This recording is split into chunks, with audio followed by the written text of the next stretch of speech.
दुआ पेश कर रहा हूँ जिस वक्त शहजादी ज़हरा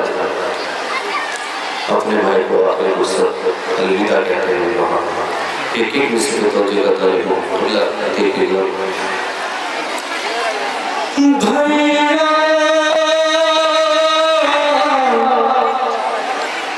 मेरे भैया भैया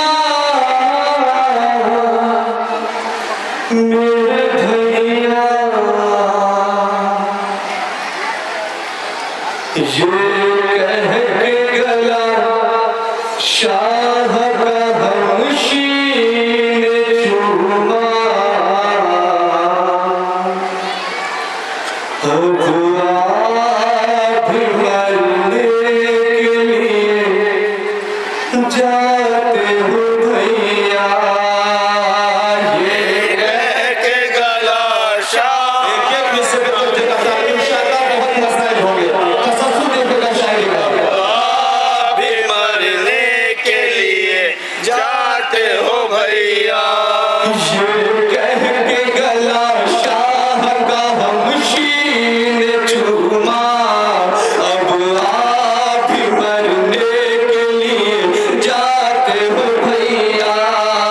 ये कह के गला शाह का हमशीन चूमा अब आप भी मरने के लिए जाते हो भैया बदलाव बहन कैसे उठाएगी ये सदमा अब आप भी मरने के लिए जाते हो भैया ये कह के गला शाह का पेश कर रहा हूँ समाज करेगा अब आप भी मरने के लिए जाते हो भैया नाना जो हमें छोड़ के दुनिया से सिधारे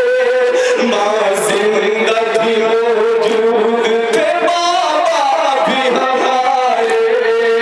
माँ जिंदा थी मौजूद थे